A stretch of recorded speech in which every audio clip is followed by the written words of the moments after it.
Sup Shredders, my name is Logan aka Spiderhands and welcome to an SP Reacts where today we have ourselves 3 tracks off of an album from an act named A Lot Long titled Long Time Comin, and if we switch over to here, we're on our YouTube here. Drive being the first of the 3 tracks we're going to listen through today. We're going to actually listen through each of these tracks from start till finish and we're going to hear what we think. Let's do it. Drive. Phenomenal pace to the drums though.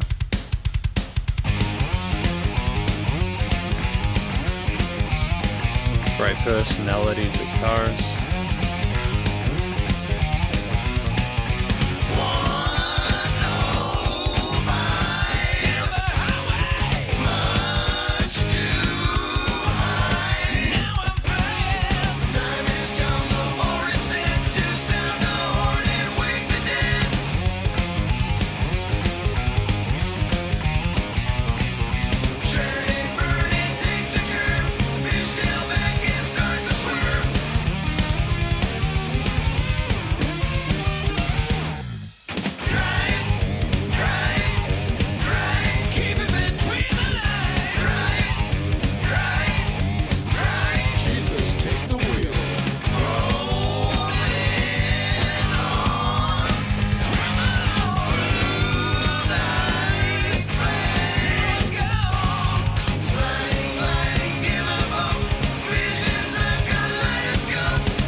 When side vocals a little bit resonant, but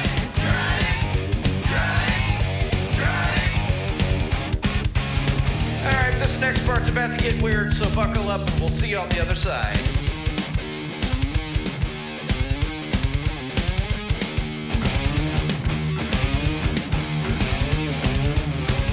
Mr. Bullock?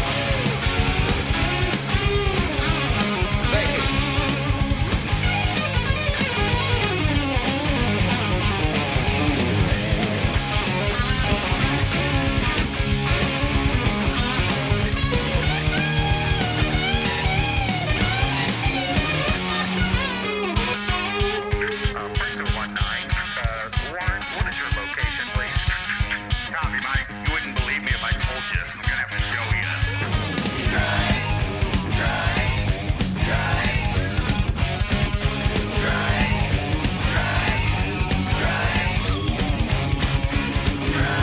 that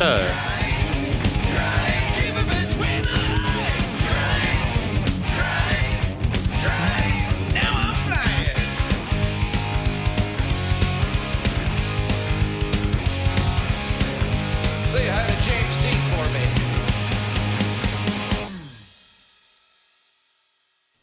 phenomenal. Great first impression to Lot Long's work. So in this section, I'm going to sort of like be providing a per track sort of mini analysis, as well as an overall sort of conclusion at the end based on the 3 tracks I've heard. But for now, what do we think this track is about? I think Drive is about the thrill, the excitement of driving, kind of trying to keep your car through the lines, you know, never knowing who you're going to end up with out the way. I like when the two were kind of talking to each other on the can phones, and they were discussing, you know, well, you'll never know where I ended up. So I think there's a bit of a more of a kind of a playful tone to it. It could be just literally driving, could be the adventure, the journey they went on, and not knowing where they're at with it. There's various ways to interpret it, but I'm going to go with cars for now, considering that was most of the audio-visual experience. I love how charismatic the vocals were. You know, like talking about the highway, they sounded like they were having a lot of fun with it. There was an inherent smooth with the drive, you know, which would make it seem like you were going smoothly along the highway at a pace that was reinforced by a lot of the other instrumental elements as well.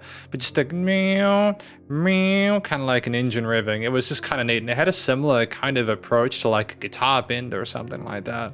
There's this vocal fry and there's this energy behind it that is just so endearing. They really care about what they're trying to accomplish here. There's a great sense of passion behind the vocal performance. There are some really effective melodies and sort of like sequences chosen there.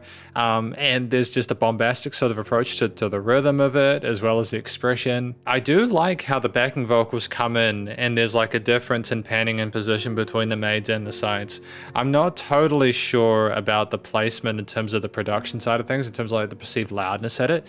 It does seem like the tracks that are double tracked on the side are a little bit louder than the mains, but it could just be sort of me not having heard it through mono and only through stereo. And we also have the buckle up and see on the other side spoken part at 140, kind of just being a bit more sort of playful and making it more of an adventure, kind of like a cinematic experience, like what is going to happen next. It's very dramatic. It's just using the voices more than just a melodic device or just one style of vocals. If you switch it up, it could be a bit more exciting. Structurally really effective. I think at 2 minutes 57, it's great use of time with lots of different guitar leady parts there. A great sense to gallop and pace with some of those drum kick patterns there. The bass when it comes in being very sort of supportive of the low end and sticking at a similar sort of speed. Lots of interesting kind of guitar leady passages with a mixture of pentatonics and blues scale issues. Like it's kind of upbeat with like a kind of again a bluesy phrasing. It's not trying to be too sort of down in the dumps. I think a lot of the kind of the vibrant nature it has to it is because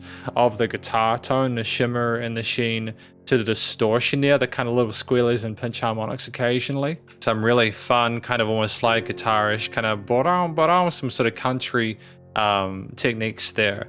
That again, that smoothness is added to by those. And again, I think the major chord choices and some elements just add a sense of they kind of sound like we're having a great time. And there are some dominant seventh chords as well, which work well within again the blues kind of country rocks sort of like genre, but also add a bit of tension and grit to it, that add a bit of spice and sizzle to a piece that's got a lot of oomph behind it. Kind of reminds me of Hot for Teacher. I don't know the song, if that's the name of the song there, the kind of pacing for it.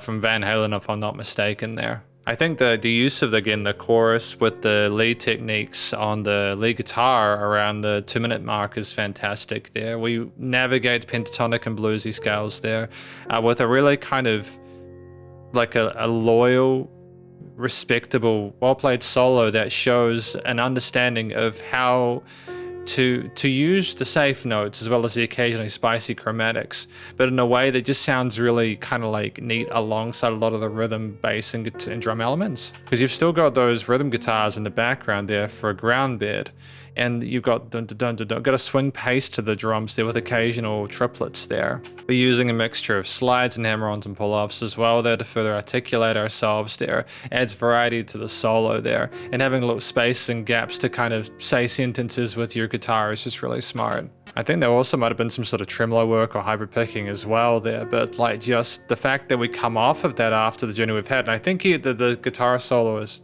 the guitar player was also introduced by the singer, so there's a great chemistry between the band members as well. I do like around the 20-second mark that we're allowing the vocals to have more sort of real estate within the mix by having power chordal focuses there.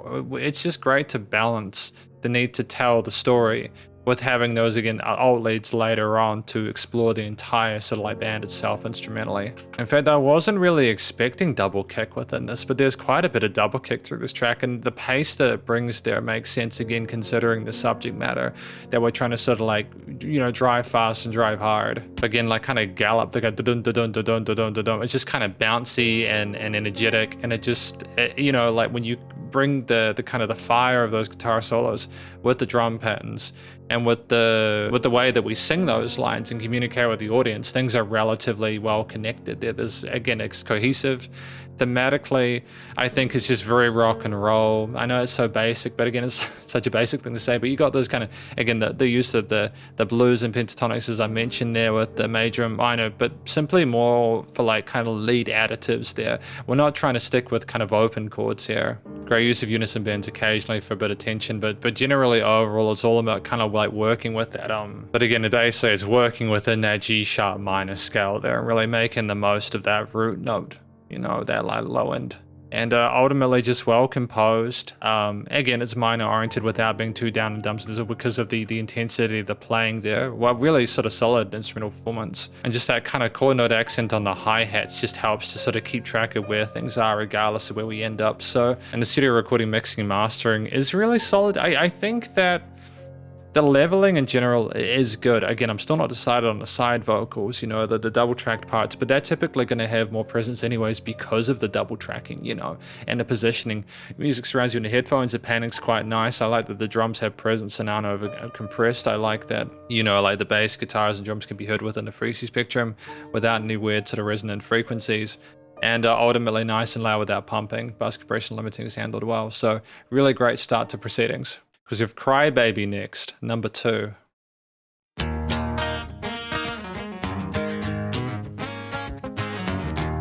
Great major turn there with those chords. With some susses.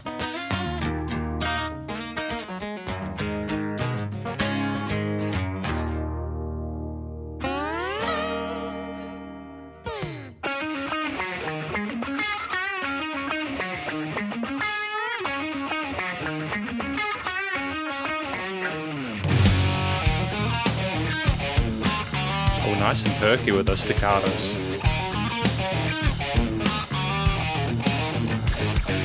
Power! Yeah, that's the name of the game and the shame of the land that takes the power. And like the worm of the dirt that rests on your head, you're always sure looking, cooking up a scheme. And you know what I mean. We're all the same when we die. Go in and cry. Tears on your pillow. Worry about tomorrow. Something singing you. A little thing called true. I hope you hear my words and maybe you'll cry, baby, cry.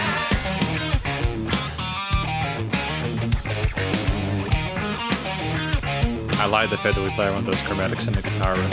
Listen, I'm the meek and the weak and the lame, unlike the shitty who have to pay to play the little power game. Hypocritical, politically trained to belittle the middle class man.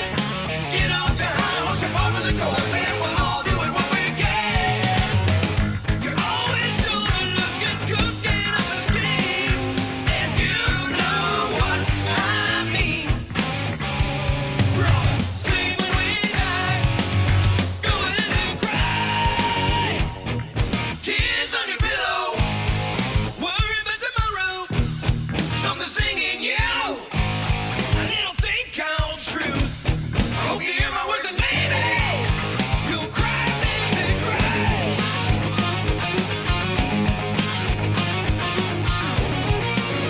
Nice work with that upper octave there.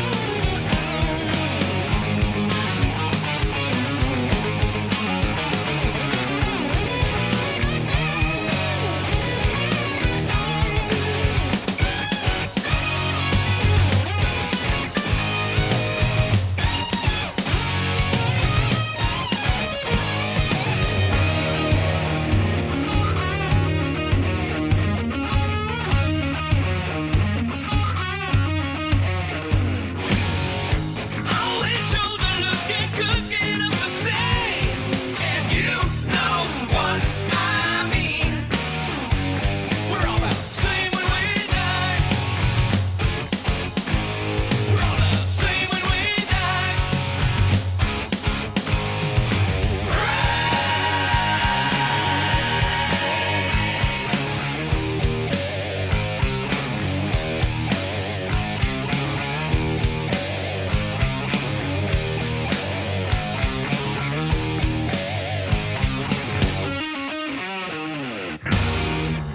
Wah. Wah!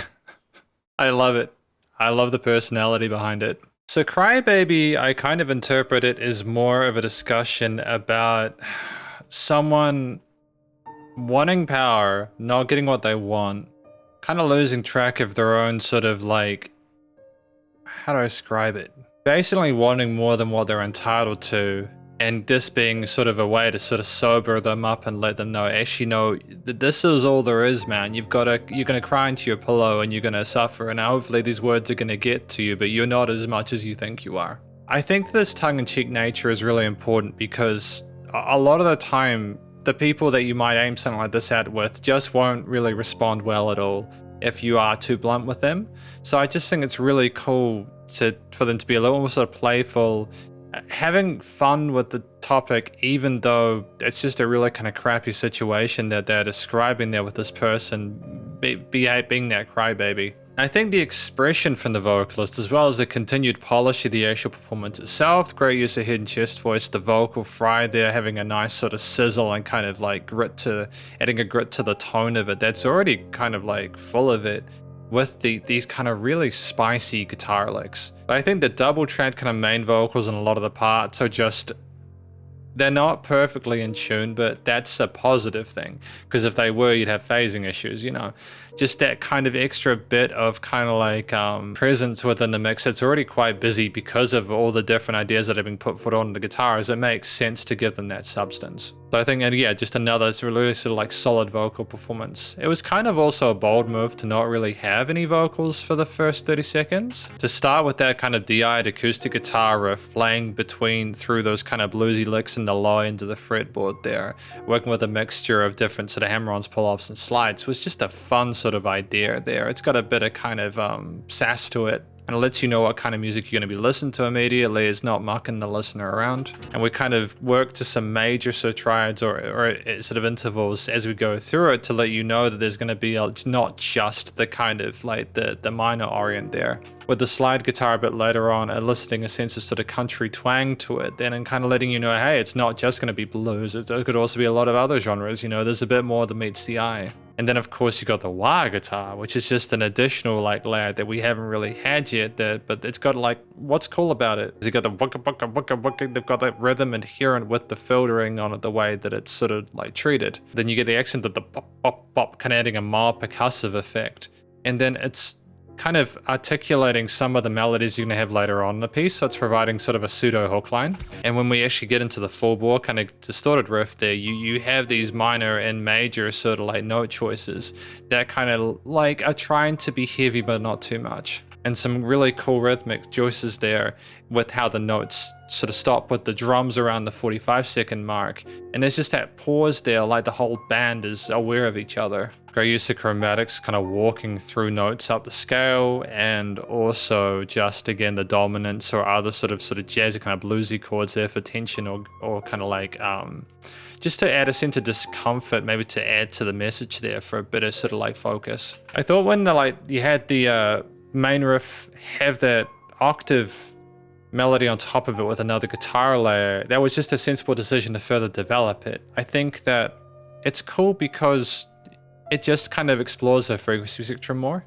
I wasn't totally in love with all of the note choices, mind you. Not that I dislike them, but just some of them just kind of seemed like we were taking a minute to pause and playing some notes and kind of saying something before we kind of resolved to another sort of like talking point. But I think that's also kind of an interesting move, because a lot of what we've had so far has been so to the point that it kind of gives them sort of space to do that. And around the 2:50 mark, we just have the dum tom thing. It's just great to have a more sort of primal feel to that, though. You've already had the entire drum kit there with the mixture of different sort of cymbal kick and snare patterns there, as well as I assume toms. But just allowing that kind of thud to push us forward there is like, oh, is this a new twist in the towel? What's happening next? And it makes it sound a lot emptier than it would be otherwise. And yeah, I think in general, the drums, the percussion throughout these tracks is really sort of effective. We are comfortable not just with our quarters, 8/16s, as well as the triplets in the previous track, but also allowing our toms to come into play with our snares and just have, exploring the frequency spectrum of a drum kit. And just I want to note that last kind of wah at the end with the crybaby part just ties it all together, lets them know that they are specifically the people saying it. Again, great audiovisual connection there. It's just fun not taking itself too seriously, though you get there's definite kind of intention behind the story. Thematically, again, I think half of it is the kind of genre of music that we're leaning into there. This is a bit slower than the previous track, I think, because we're trying to sort of be a bit more sort of methodical about how we communicate. But just the fact we weren't just relying on the diatonics gave this song, I think, a bit of extra kind of personality that we wouldn't have had otherwise. It was a bit less safe sounding. Not that Drive was safe, but as if we hadn't included like the kind of flat 5 or anything like that, like we do with some of the scale choices in there, so like the parallel majors. It's just really cool. A minor orient, which is sensible, but not generic. And the studio recording, mixing, and mastering, same. I mean, again, I feel like I was now that I'm used to how they produce their music now. I like the leveling here. I was paying more attention to it, and I'm really happy with how things are sounding here. There's great presence to things within the arrangement. Nothing. It's just very good. It's very good. You know, there's room for stuff to breathe without it being quiet. We've got Rain, track number 3. Could use a radio foley here.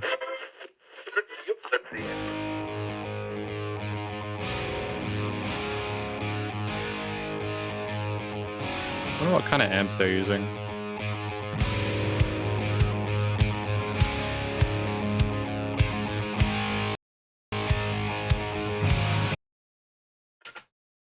And then finally, Rain, track number 3. Could use a radio foley here.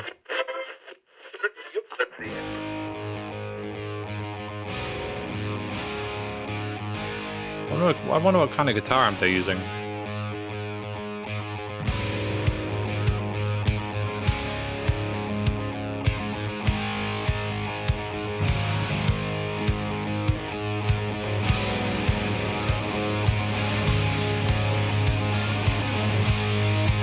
Or is it a TV?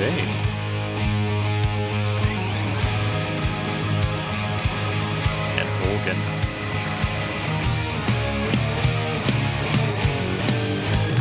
Down is up, up is down. Left is right, I'm here all night. Cliches all around. I'm on the edge of a lucid thought. In my prime, just in time. I'm a virtuoso. What do you like? Not much. Who do you love? None. Well, maybe one. Where do we go? Away to stay. Yeah, that's the start. What are your odds with the nut? Time to walk or run. Ready to go. On your mark and swim into the rain. Let the sun drown and burn in the rain. Wonderful vocal harmonies here. Get wet before you play in the rain.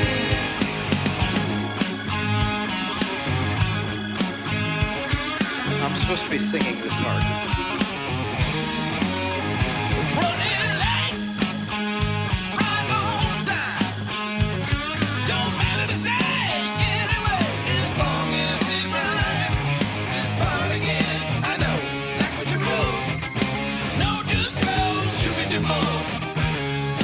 Let's just repeat from the time before. What are your odds swimming up? Time to walk or run, ready to go.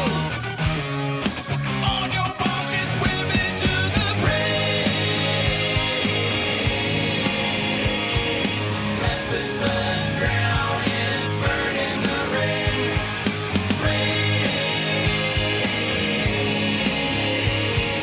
Gotta get wet before you play in the rain.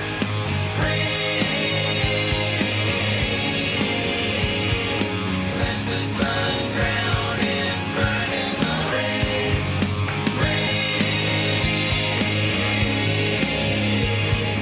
Gotta get wet before you play in the rain. Great switch.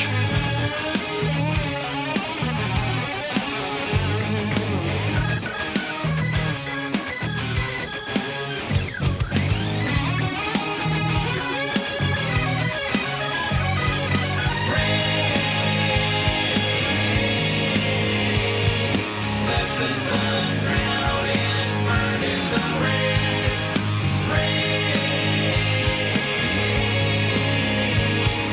Gotta get wet before you play in the rain. All those different vocal tracks. Let the sun drown and burn in the rain.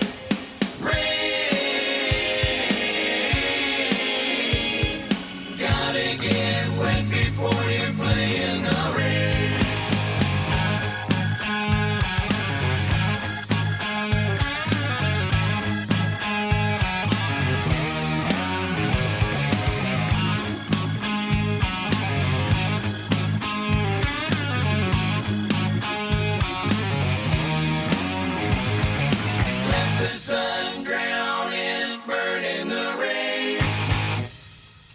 See, that's the strength of vocal layering there. It was really, I mean, it was a flex showing how many vocal layers they had there in that session. So I'm not really sure what to make of Rain. There's a few sort of contradictions at the start, or sort of juxtapositions there. Or like say, you know, up is down and left is right. Is it us choosing what things are, or things being backwards in our own life?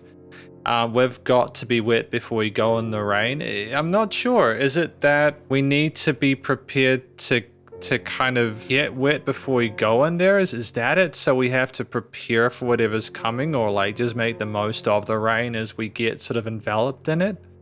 I'm not sure. I'd probably need an extra listen through it to kind of figure it out. But either way, I still think it's an interesting thing to write a song about. I think Drive as well as Crybaby were also interesting sort of things to discuss. Again, I think the main sort of focal point for me from a review perspective, the main contrast with like, and this could have been done with previous tracks, but just the really wonderful vocal harmonies there. Again, like the 10-part harmonies or something that we had as shown through the video. It's difficult to choose notes to sing in different pitches and in different positions within the stereo field to kind of make a song better. Because a lot of the time you can do one or two vocal tracks and get a lot of real estate or mileage out of that. Here, what Lot Long did was they did the extra thing where they wanted this kind of really wonderful, pretty paddish thing, like you're being enveloped in those vocal layers. And then they did that swimmingly well here. It was also helped that they added the organ, which was in that upper sort of range there, to kind of really make it sing. But nonetheless, just an incredibly effective vocal performance all around. Clearly they know how to both track and sort of like record as well as sort of write vocal harmonies.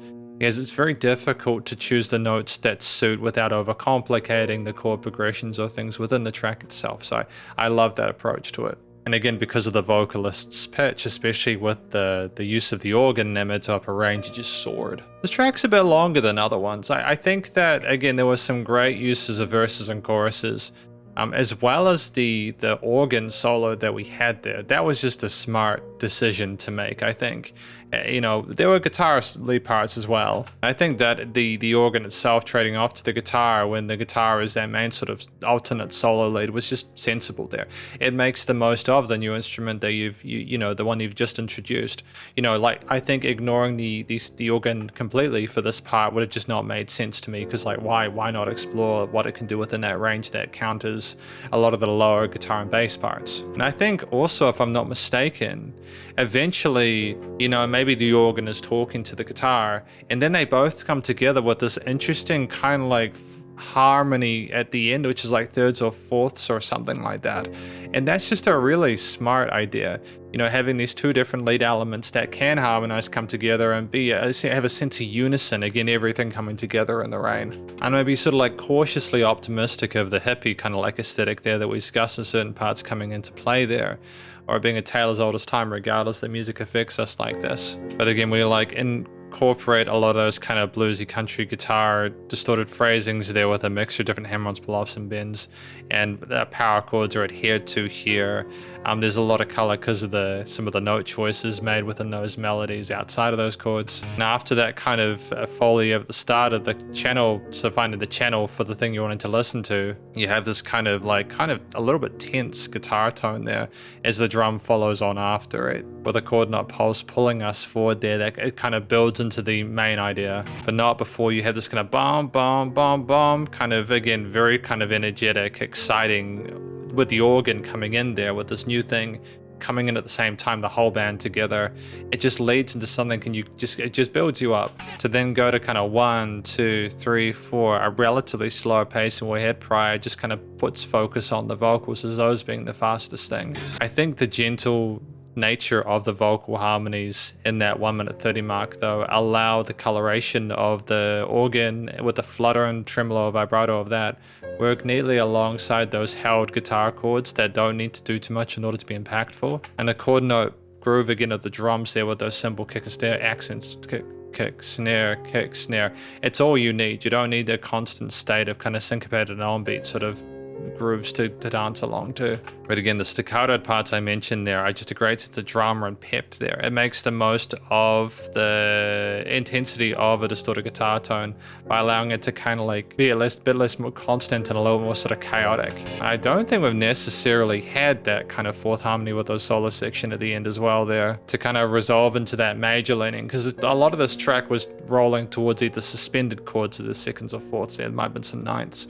as well as the majors. This was meant to be a far more upbeat kind of chill piece, and it's great that I hear a band like Lot Long who knows how to not just do one sort of temperament of music. They're happy to explore different moods and ideas. That middle eight there, where they had again those different vocal layers resonating there with very little else, just shows how aware they are of not having too much of everything. To have the guitar, bass, drums, and organs build up after that to reinforce for another time through is sensible, but it just makes the most of the real estate. And to have the vocals again sign out with the guitar, drums sort of like accenting afterwards before we finish was just a great sort of outro. So ultimately, 3 really strong tracks, and we're going to talk about them more in the conclusion. And so welcome to the conclusion of my review of these 3 tracks from an act named Lot Long off of their Long Time Comin album, these tracks being Drive, Crybaby, and Rain. In this section, I'm going to be talking about these 3 tracks from an overall sort of song analysis perspective, as well as sort of mentioning any applicable constructive critique, and then finally my general thoughts from a listener's perspective. I'm not going to be talking about these tracks on a per track basis because I've already got little mini conclusions, but yeah, overall comments. So first of all, what do we think this album is about? I think this album is discussing different subject matters, is like less of a cohesive narrative or a connected narrative, but is more of a kind of an individual subject matter that the band wanted to sort of attend to. I think there is a sense of euphoria in the rain, wanted to sort of be swallowed up by the rain, but things not making sense, but kind of like trying to sort of dance in it regardless. Crybaby, I think specifically being aimed at someone who thinks are entitled to a lot more than they are, and sort of commenting on wanting them, the reality for them to hit home. And then Drive, of course, the chaos and freneticism of going on that big adventure, not knowing where you're going to end up, but making the most of the journey regardless. Really interesting subject matter. I think typically we sing in a way that makes sense for that. We have a mixture of different spoken, sung, main and sort of like vocal harmony parts, with Rain in particular having a really exquisite sort of 10-part harmony that just spread around the stereo headphones in just a wonderfully way. It was like hypnotic. It was so pad-like and it was so beautiful. You know, we understand not just how to be charismatic enough to hold our own on a microphone as the main focal point outside of the various guitar and organ, bass, and drum licks, but also to sing or communicate in a mood that makes sense for it, how to have chemistry with the other musicians to lead them in, like with the solo section to Drive. Just in that calling each other, wondering where they are. It's just in that wah part at the end of Crybaby as well. Like, we're having fun with music, and it's more than just that we get on stage, play a song, and go away thing. They're trying to make art. And there is a joy that I feel as a music reviewer when I get that intention or that evidence within the first 30 seconds that they're a band like that, because I typically know I'm going to have a good time. If you hear the story that's being told and you want to listen to more of it, they've automatically succeeded, especially in this day and age where attention is such a valuable asset. I adore just the energy, the vibrant nature of the vocals within the mix. I think the range that they're in is fantastic there, the presence of themselves. Even though I wasn't initially sure about the placement of Drive on the sides of the stereo field with the double tracks, I think it's fine in post now. It's just kind of giving you more of a direction that you're supposed to go in as a listener, as opposed to like this was an accidental thing, primarily because of the polish in which typically things have been done in production as a whole. And typically the note choices and melodic sequences we have are appropriate for the subject matter, as well as they sort of connect neatly, they niche with a lot of the other instrumental components and backing parts. Because I mean, typically these tracks, outside of the vocals and the expression behind them, which are appropriate, these tracks are between 3 and 4 minutes. And I think that's all you really need. A lot of, if it's less than 2 minutes, you might be under explaining a concept, where if it's more than 4 minutes, you might need to add additional variation. Or more variety to your guitar riffs, drum lines, bass parts, etc., different chapters to a song in order to extend past that. Or you need to further develop your main ideas in a way where people want to listen to them more, Within these tracks, we had a variety of various sort of verse, chorus passages. Some had I think they all had lead guitar solo sections, if I'm not mistaken. So one of them had an organ solo, but most of them had guitar solos.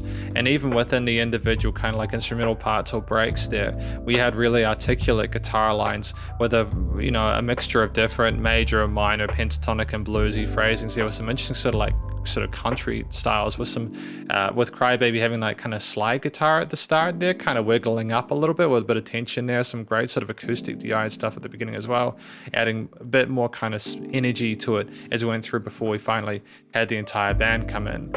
I think that adding the organ to Rain with the third track was a smart idea. It's kind of like a bit more kind of gas in the nozzle. You are like, oh, we have more angles that we can explore, and having that as the third track, it's like, oh, but what else are they going to add for the fifth or the seventh? So you're incentivized to listen to more of it simply because you don't know what you're going to get next. I think the mixture of various guitar nicks here are really important.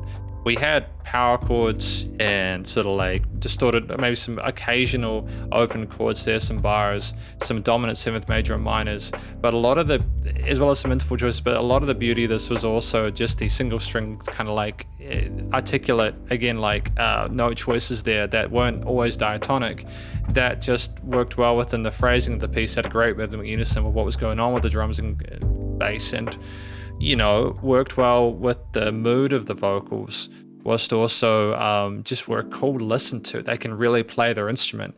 And the soloing that we had, with like drive, as well as the understanding of combining both the organ and guitar in Rain, was just electric. It was just so neat to be like, hey, what can we do with this? How far can we push this?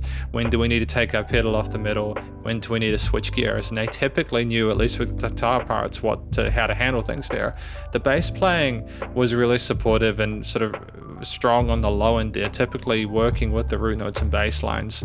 But it had a great sort of pulse, and it did exactly what it needed to do as a foundation element. The drums had some interesting gallops and drive there with some double kicks, but we did go to some sort of chord note groove accents and other parts there. We not just had speed there, we went between our sort of half times and normal times there. And it's just fun to listen to a drummer that can not only play well, but also explore their drum kit a little bit, even go very minimalist at points. Like with one song, we had a dum, kind of like a floor tom outtake at the end there. And that was all we needed. We knew that we'd already had a lot of drums by that point, or simply that we knew that we didn't need more than that at that section there.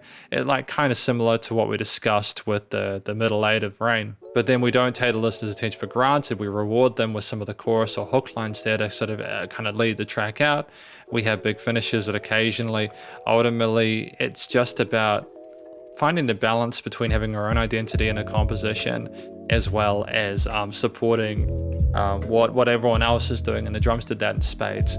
The organ was really well voiced there, no complaints whatsoever about how that was handled. I think the presence of it and the range that it was in gave it a lot of sort of like room to wiggle around in, but like the way that we both worked well with the guitar when we needed to, but also had our own sort of identity and personality at the start of that, as well as kind of reinforcing certain parts of the chord progressions in earlier parts of Rain. It was just nice to have that as a special guest, I suppose, and for it to not overstay its welcome. And the shred with a lot of the kind of lead guitar parts there, really working up alongside those kind of like slide and bendy shapes and stuff. We explored a variety of techniques, but never felt like we were overplaying there. The solo sections were never enough to get tired of them. We typically chose notes and sort of like passages that made sense with both the accompaniment as well as the mood of the subject matter.